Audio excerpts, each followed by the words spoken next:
Boa noite a todos. Boa noite. O livro dos Espíritos, na terceira parte, nós vamos encontrar ali todo um capítulo, vários capítulos destinados às leis morais. E no capítulo 10º, particularmente, a lei de liberdade. Então nós vamos entrar apenas no livre-arbítrio, porque dentro desse mesmo capítulo, a lei de liberdade, são muitos itens. Então nós elegemos o item o livre-arbítrio. Mas há uma questão anterior, que nós temos que pegar o auxílio celular, porque a nossa folhinha, eram mais folhas, gente. A nossa folhinha caiu na mão do neto, de 2 anos, que resolveu conferir o tema. E quando eu fui no porta-luva, peguei as folhinhas rasgadas, inclusive. E as folhas que eu sei que não estão aqui, a primeira pergunta do Livro dos Espíritos: haverá no mundo posições em que o homem possa jactar-se de gozar de absoluta liberdade? Que nós vamos falar do livre-arbítrio. Então, há posições no mundo em que nós podemos ter absoluta a liberdade? Os espíritos vão responder que não, gente. Não. A absoluta liberdade, não. Teremos liberdade, mas não absoluta. Há limites, por quê? Porque nós temos o contato do próximo. No momento em que há o contato do próximo, a minha liberdade fica condicionada aos direitos do outro. Então, nem tudo aquilo que eu tenho liberdade de fazer, eu posso fazer. Então, no momento em que eu não posso realizar determinada coisa para não causar prejuízo a outrem, nesse momento eu deixo de ter a minha liberdade. No sentido material, há um exemplo muito simples de que nós não possuímos a liberdade total. Por exemplo, nós acreditamos que temos liberdade para fazer o que a gente quiser. Eu, por exemplo, gostaria de ir à França. Tenho a liberdade, mas eu não consigo. Eu não tenho recurso financeiro para isso. O recurso financeiro é, na verdade, a barreira que é imposta para que eu não consiga ter essa liberdade total de locomoção. No pensamento, nós somos... é a única condição em que a gente tem uma liberdade total no pensamento. Desde que o nosso cérebro nos permita isso. Pelo menos que a gente consiga exteriorizar. Porque se tivermos uma deficiência mental, a gente não conseguirá. O espírito até pensa, mas não conseguirá expressar esse seu pensamento, né, de uma forma geral. Mas aquele que é doente mental são raros em relação à população mundial. Se a gente for fazer uma estatística, nem fui atrás de estatística, mas deve ser bem poucos em relação à maioria. A maioria tem, né, uma condição normal de pensar. Então, somente no pensamento teríamos essa liberdade total. Na questão material, há óbice, não há liberdade total. Mas para buscar um conceito de livre-arbítrio, nós fomos buscar uma obra de Allan Kardec, intitulada Obras Póstumas. Então já vamos esclarecer desde agora que Obras Póstumas não é uma obra básica da codificação. Os livros da codificação são o livro, por ordem de publicação, o Livro dos Espíritos, o Livro dos Médiuns, o Evangelho segundo o Espiritismo, o Céu e o Inferno e a Gênese. Essas são as 5 obras básicas da codificação. Por que Allan Kardec é o responsável dessa obra? Na verdade, ele não publicou essa obra, Obras Póstumas. São anotações que o mestre, Allan Kardec, fez ao longo da sua trajetória, de seus estudos. Ele também fazia suas anotações. Ele também procurava fazer seus raciocínios, ele tinha os conceitos próprios, aquilo que ele conseguiu entender da doutrina espírita, ele, como pessoa em si. Então, essas anotações ele guardava com ele. Quando ele desencarnou, os amigos, a esposa e os amigos recolheram essas informações e então resolveram publicar a obra. Por isso o título, Obras Póstumas. Mas, mesmo não sendo uma obra básica, porque a obra básica é o trabalho dos espíritos, Allan Kardec foi o codificador, e por excelência, um dos maiores missionários da humanidade. Então, ele também tem condições de publicar obra. Imagina, a gente lê as obras do Divaldo, lê as obras do Chico Xavier, de Ivone Pereira, etc. Imagine uma obra de Allan Kardec. Aliás, foi mais de uma. Mas essa obra, Obras Póstumas, ele deixou um conceito do livre-arbítrio. E é interessante esse conceito, porque ele tem uma palavra-chave para o nosso entendimento. Na sequência vocês vão entender. Então, o conceito é, isso eu resumi, tá, o conceito. Livre-arbítrio é a liberdade de fazer ou não fazer, de seguir tal ou tal caminho para o seu adiantamento. Olha o detalhe, para o seu adiantamento, o que é um dos atributos essenciais do Espírito. Então, em princípio, fazer, deixar de fazer, a liberdade de tomar um caminho ou tomar outro, isso é o que a gente já sabe, é natural. Mas ele acrescenta para o seu adiantamento. Nesse momento, ele agrega ao conceito de livre-arbítrio a necessidade, e isso trabalhado também em lei, a necessidade do progresso. A lei do progresso para o seu adiantamento. Ora, mas isso é uma coisa muito lógica. Isso aí, o que tem isso de mais? Muita coisa. Porque nós podemos, por exemplo, fazer uma comparação com os nossos animais, que também são seres inteligentes. Animais, aliás, tem um gatinho aqui, né? Animais são almas, está aqui perto de mim. Animais são almas, são seres, portanto, inteligentes, mas que não têm a razão, mas têm a liberdade. Ele vai para lá, ele vem para cá. Ninguém consegue parar. Ele tem essa liberdade. Imagine você colocar uma ração, você que tem um cão. Você coloca a ração e diz para ele, vai lá, está na hora de você comer. Se ele não tiver com fome, ele não vai.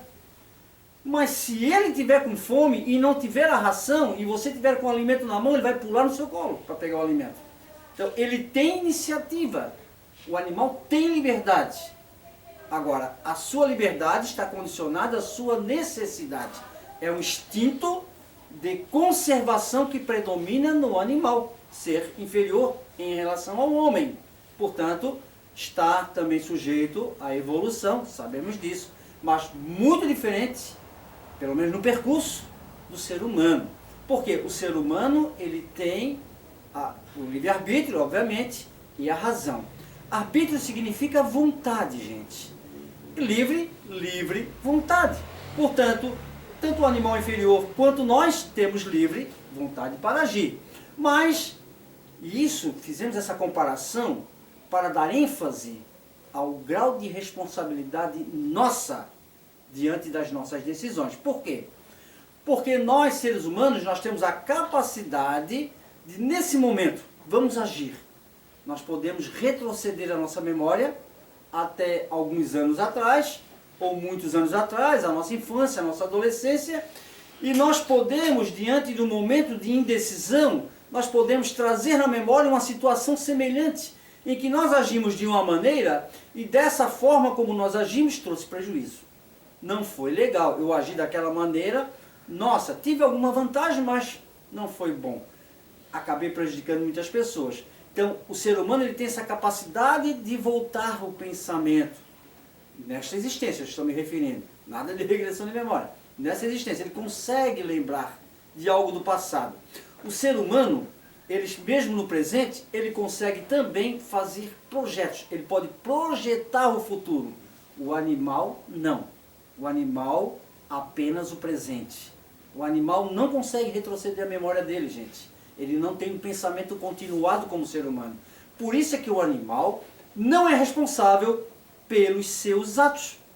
Por isso, o ser humano é responsável porque tem esse discernimento entre o certo e o errado, tem a razão, e ele tem a capacidade de avaliação desses mesmos atos. Daí ele projeta o futuro.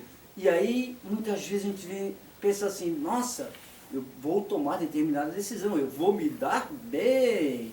E aí se corrompe. Mas cedo ou mais tarde, não vai ser legal para ele. O futuro não vai ser bom. Então, se ele conseguir projetar para o futuro, ele vai pensar, puxa, eu vou me dar bem agora. Mas lá na frente, não vai ser legal. Eu vou fazer tomar determinada atitude agora. Mas lá na frente, qual o resultado que vai dar isso aí? Aí a gente pode projetar. Se formos conscientes, se estivermos maduros, se o nosso desejo for de evoluir, por isso a necessidade do fazer, não fazer, conforme disse Allan Kardec, para o seu adiantamento. Eu quero melhorar, eu quero evoluir, eu quero progredir. Então, eu projeto, não é legal, então eu não vou fazer. Olha quanta vantagem a gente tem pelo fato de chegar a esse estado de civilização, esse estado de discernimento entre o certo e o errado. Com relação ao uso do livre-arbítrio, o grau de responsabilidade vai depender do nível de evolução de cada ser. Esse nível de evolução vai determinar, portanto, o nível de conhecimento que se tem acerca do presente, o conhecimento que já se tem do passado, porque nós espíritos sabemos que trazemos uma trajetória, ficou registrada uma trajetória do passado, sabemos do presente e podemos imaginar o que possa acontecer no futuro e nós até acreditamos na vida após a morte. A responsabilidade é muito maior nas nossas decisões do que aquele, por exemplo, que acredita que nasceu verdadeiramente como espírito no mesmo momento que o corpo. Há criaturas que acreditam que a vida iniciou nessa existência. E muitas criaturas dessas ainda acreditam que após a morte tudo se acaba. Agora imaginemos que uma criatura dessa possa, sem esse conhecimento, ou pelo menos sem essa aceitação, como ela vai agir no mundo. Muitas vezes, até na busca de vantagem pessoal, dando ênfase ao egoísmo, à ambição, enfim, por quê? Porque para ele não vai dar nada. Morreu, acabou, está tudo certo, não acredita em nada mesmo, é um materialista puro. Então, ora, lógico que vai responder perante a lei divina todo o abuso que haja cometido.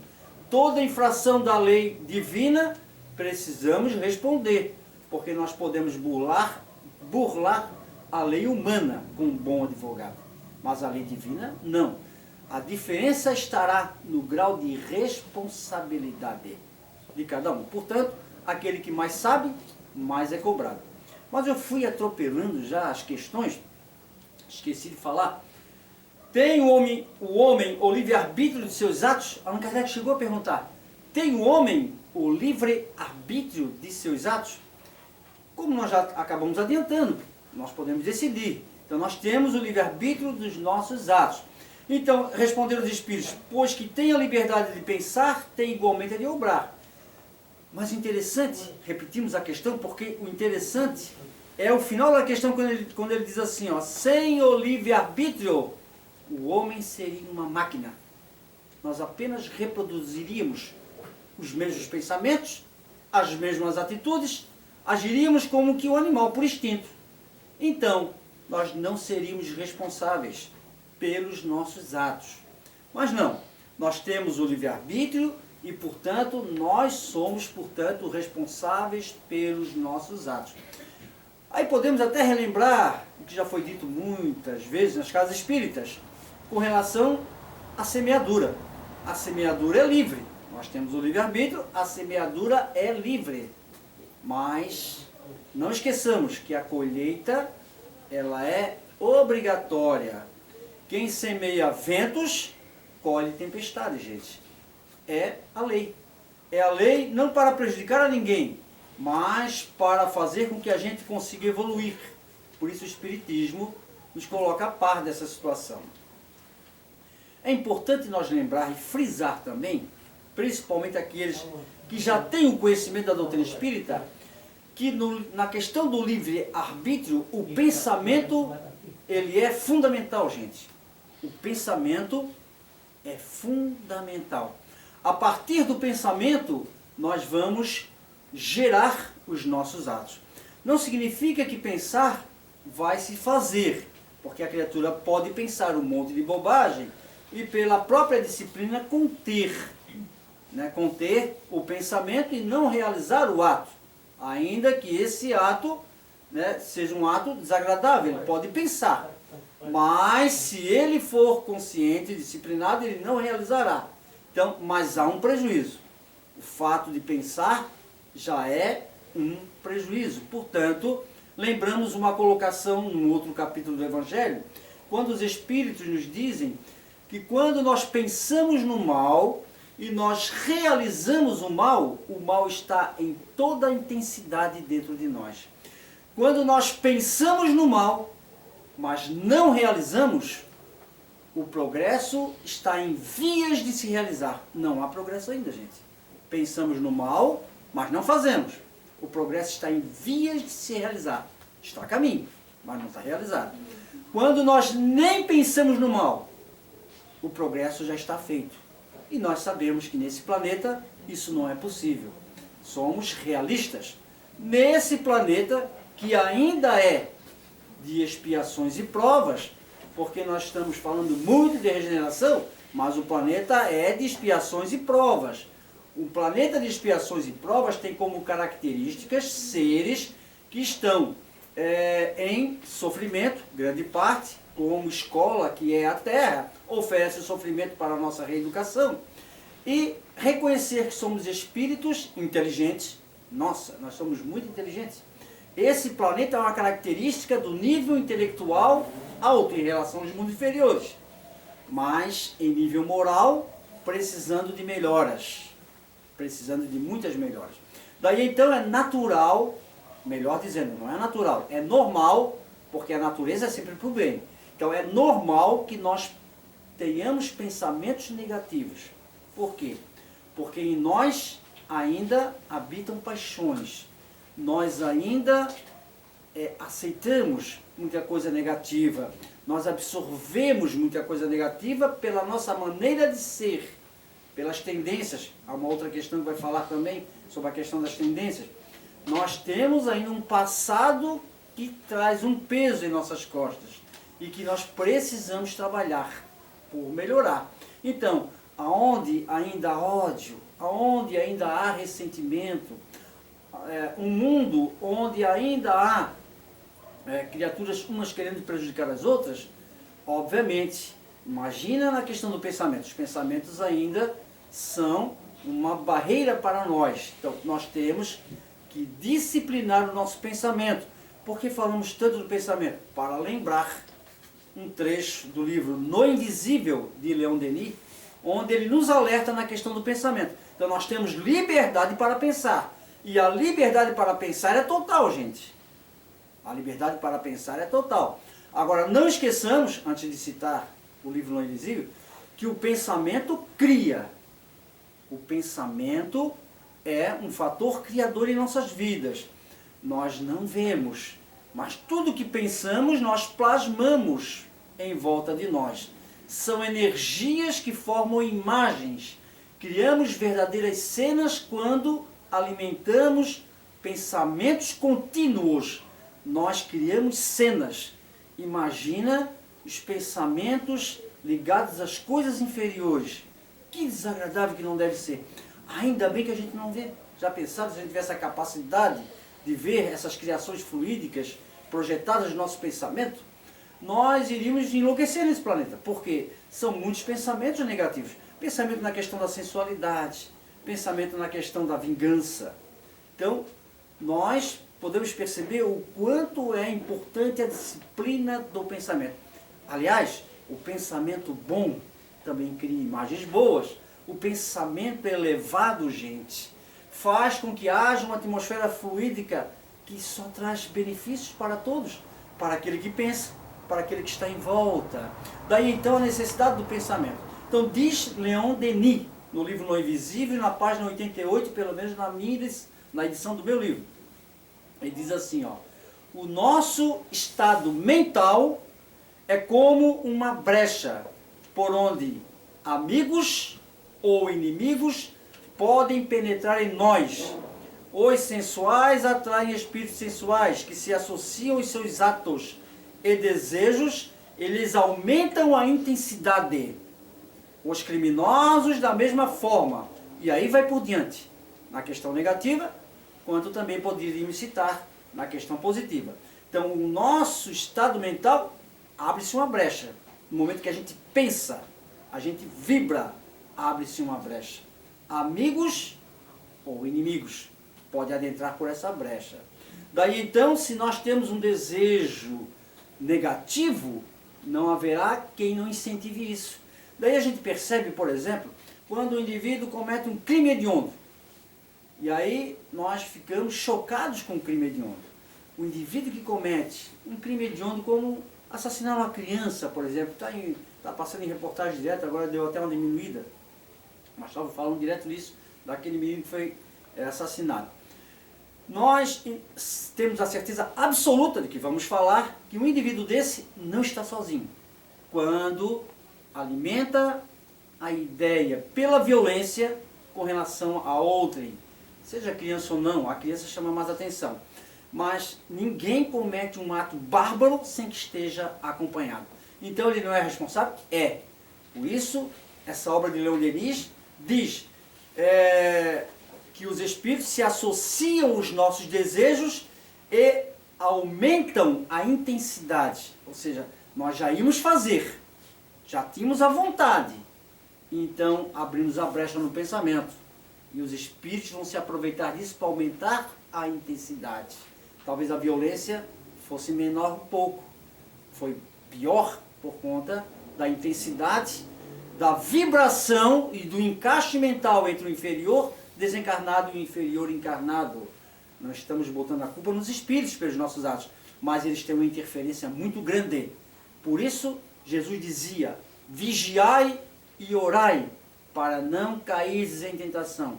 Nós tínhamos a preocupação de lembrar, de frisar bem a questão do pensamento, porque quando a gente tem um pensamento equilibrado, quando a gente tem disciplina no pensamento, nós conseguimos disciplinar também os atos. Se nós não disciplinamos o pensamento, corre um risco grande de nós cometer atos negativos. Daí inicia com o pensamento. Quando a criatura, puxa, mas eu tenho um monte de pensamento negativo. Não sou eu que quero pensar, eu venho uma nuvem de pensamento negativo. Óbvio que no mundo inferior, onde há espíritos de todas as ordens, poderão nos surgir pensamentos os mais variados possíveis. Não esqueçam que o dono desse corpo, o dono do cérebro, somos nós. Nós somos donos de nós mesmos. Nós elegemos os pensamentos que nós queremos aceitar. Nós somos suficientemente capacitados para conter pensamentos negativos. Sabemos que nos processos obsessivos é muito difícil. É grave a situação quando é um processo obsessivo. Mas eles não poderão fazer nada se a criatura não quiser. Somos donos dos nossos atos. Daí muda, mentaliza uma coisa diferente, escute uma boa música, faça um trabalho edificante, ocupe a mente, no momento em que essa nuvem de pensamento surgir, ocupe a mente com coisas úteis, faça algo diferente, portanto, saia daquele clima, porque senão você entra no clima, e como nós somos inferiores, podemos ceder. Daí então, da mesma maneira que a influência negativa, existe um anjo de guarda, existem os espíritos protetores, existem os espíritos familiares em uma melhor condição, que podem também ser atraídos por nós. Nós é que escolhemos. Nós escolhemos por livre e espontânea vontade. Por isso o tema, livre-arbítrio. Somos nós que escolhemos as nossas companhias espirituais. Nossa, mas o expositor está sendo muito dramático. Não, é a realidade. Nós escolhemos as nossas companhias espirituais. Como andamos pensando ultimamente? Quando a gente acorda, quais são os nossos pensamentos? Nós costumamos reclamar muito da vida? Costumamos reclamar muito do trabalho? Quando tem o trabalho, reclamamos do salário? Quando tem o salário, reclamamos que não dá para nada? A nossa vida é só reclamação ou nós procuramos agir de forma a administrar uma encarnação que, não esqueçam, nunca é de expiações e provas. Portanto, nós já sabíamos, antes de encarnar, que teríamos muitos obstáculos pela frente. E segundo Allan Kardec, na obra básica, o Evangelho segundo o Espiritismo, no capítulo 5, no item Causas Atuais das Aflições, ali eles dizem que nós utilizamos muito o livre-arbítrio e nós criamos, pelo uso desse livre-arbítrio, obstáculos aos quais vão gerar consequências que nós não precisaríamos passar. Por isso causas atuais das aflições. Grande parte das nossas aflições, a causa está na vida presente. Então o livre-arbítrio não está sendo bem usado. Ora, os espíritos dão até exemplos, gente, exemplos fortes, como, por exemplo, um filho Muitas vezes eles vão citar lá na obra, quantos pais vão se decepcionar com seus filhos, mas que estes, os pais, não souberam conduzi-los por uma educação, uma verdadeira educação, não instrução. A instrução é importante. Nós falamos da educação no sentido amplo, aquela capaz de transformar o caráter, criar bons hábitos. Portanto, se um pai negligenciou a educação, obviamente ele poderá colher no futuro, se o filho for um espírito muito inferior, poderá colher frutos amargos e que não necessariamente precisaria passar por problemas que ele vai passar por ter sido negligente. Muitos pais são responsáveis, dão uma boa educação e os filhos se transviam, mas aí a culpa não é do pai, a responsabilidade total do filho por ser um espírito inferior e não ter vencido a sua prova. Mas o pai pode auxiliar muito. Os espíritos que são colocados na condição de filho sob o nosso comando, eles vêm para evoluir, para vencer suas dificuldades, assim como nós também temos que vencer as nossas. Então, há o livre-arbítrio, precisa ser respeitado o livre-arbítrio, sim, mas o pai tem uma responsabilidade de conduzir o filho, auxiliá-lo, orientá-lo, trazê-lo para o bom caminho. Portanto, na infância, então, o livre-arbítrio é mais restrito, gente. Porque nós falamos de livre-arbítrio até agora, não falamos na questão da infância. Na infância, há uma restrição maior ao livre-arbítrio. Porque o livre-arbítrio na fase infantil, ele é apenas pelas necessidades que a criança tem. Uma criança ter idade, por exemplo, ela não tem uma liberdade para agir, ela está sujeita aos pais. Portanto, até me fizeram uma pergunta, um tempo atrás, me fizeram uma pergunta, antes da pandemia, quando havia as evangelizações, número grande de crianças, então um pai me perguntou que ele não trazia, justificou não trazer os filhos para a evangelização, 7, 8, 9 anos, porque ele achava que tem que respeitar a liberdade da criança. A criança não quer ir para a evangelização. Então eu preciso respeitar o livre-arbítrio da criança, não vou levá-la para a evangelização. E aí perguntou se ele estava correto e eu disse para ele, desculpa, mas você está errado. Mas como? Não tem que respeitar o livre-arbítrio? A criança ainda não está madura para tomar determinadas decisões. Portanto, vou fazer algumas perguntas ao Senhor, disse eu. Eu perguntei ele o seguinte, se seu filho, você o arruma de manhã cedo, no tempo que tinha aula presencial, você pega a mochilinha dele e de repente ele diz, papai não quer ir para a escola. Não, quero ficar em casa. Não quero ir para a escola. Você tem coragem de deixá-lo em casa? Por conta do respeito ao livre-arbítrio? Ele vai ficar dentro de casa, não vai mais estudar? Vai só brincar, jogar videogame, ver televisão? Ah, não, mas nesse caso é diferente. Daí, nesse caso eu levo ele na marra para a escola. Ah, é assim mesmo. E se ele ficar doente? Você leva ele ao hospital? Mas é lógico. Como é que eu vou deixar o filho doente em casa? E se ele disser que não quer ir? Porque a criança esperta sabe que vai acabar sobrando uma injeçãozinha para ela. Então ela vai chegar e dizer assim, não quero ir, prefiro ficar doente em casa. Aí o que você vai dizer? Não, a saúde é importante. Você leva pelas orelhas. Pelas orelhas. Você leva na marra para o hospital, para a clínica. Se você pode, paga até o melhor convênio. Fala a verdade. Se quiser, paga até o melhor convênio, se puder. Por quê? Porque você quer o bem do seu filho. Se você quer o filho bem instruído, se você quer o filho saudável, por que vai descuidar da questão moral? Por que a questão moral tem que ser negligenciada?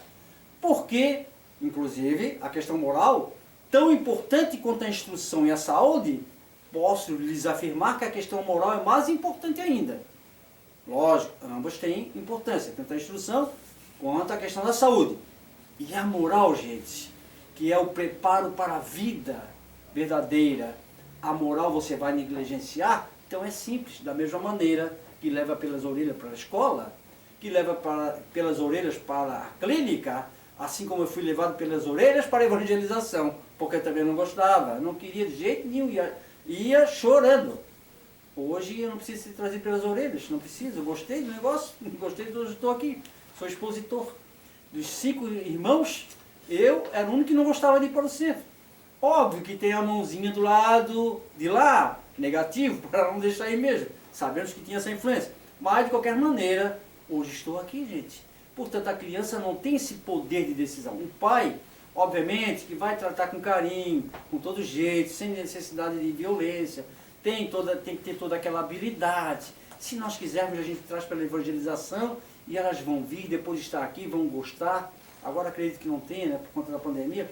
Mas quando normalizar, gente, o pai tem a obrigação, sim, de trazer o filho para a evangelização. Depois que cresceu, depois que pode responder por si, aí você respeita as suas decisões, porquanto é o espírito também em luta, precisa passar pela experiência das decisões, vai cometer erros, vai cometer acertos, aí depois de adulto a história é outra. Mas, quando criança, o livre-arbítrio ele tem essa restrição, gente. Vamos encerrar, gente. Mas, tem uma outra questão aqui importante. Se meu neto não pegou, não, peguei. Com relação às aberrações das faculdades, o homem tem o livre-arbítrio? A aberração das faculdades tira ao homem o livre-arbítrio? E aí os espíritos responderam, gente, a aberração das faculdades é não poder pensar, né? Tem uma dificuldade cerebral, não consegue pensar. E os espíritos responderam, já não é senhor do seu pensamento aquele cuja inteligência se haja turbada por uma causa qualquer. Desde então já não tem a liberdade. Essa aberração das faculdades é, na verdade, uma expiação. É uma criatura em expiação, então ela não pode ser responsabilizada pelos seus atos. Portanto, ela não tem o raciocínio no lugar. Mas a outra questão que eu queria falar mesmo, o netinho levou a folha, mas eu lembro. Eu lembro, com relação às tendências, gente. As tendências. Eles vão perguntar, vou resumir a pergunta que está no meu pensamento. Se as tendências negativas não vão influenciar no meu livre-arbítrio. Por exemplo, eu tenho uma tendência forte para um determinado mal. Tem, por exemplo, os vícios. Se eu tenho uma tendência para o vício, isso não vai influenciar no meu livre-arbítrio? E os espíritos vão responder, gente, que não tem desculpa. E os sensuais, o indivíduo que foi sexólatra no passado, traz essa tendência forte, não influencia no livre-arbítrio? Não. O livre-arbítrio é a decisão livre do indivíduo, ele só comete o ato se ele quiser. Lógico que essa tendência é fruto do passado. É um problema que o indivíduo criou e não as leis naturais, que não tem nada a ver com isso. O indivíduo criou o problema e ele tem que resolver. Portanto, todas as nossas tendências negativas são indícios de que nós fizemos no passado. E a gente pode ter uma ideia por essas tendências. É um alerta para aqueles itens da nossa vida que a gente tem que trabalhar mais. O poder de decisão, livre-arbítrio. Porque o espírito vem para evoluir. Todo indivíduo que tem uma tendência, todos nós temos. Uns à violência, enfim, outros ao roubo. Todos nós temos algum tipo de tendência negativa. Todo aquele que tem uma tendência negativa, não esqueça que antes de reencarnar, foi muito bem preparado para essa reencarnação. Participou de cursos, de escolas, de orientação, houve um investimento muito grande no lado espiritual, porque os espíritos não vão deixar de desperdiçar uma existência. Nós só reencarnamos porque eles sabem exatamente que temos a possibilidade de vencer. Daí, a gente reencarnou depois de um preparo anterior. Agora, o mal está aí no espírito. O mal não tem como apagar, está no espírito.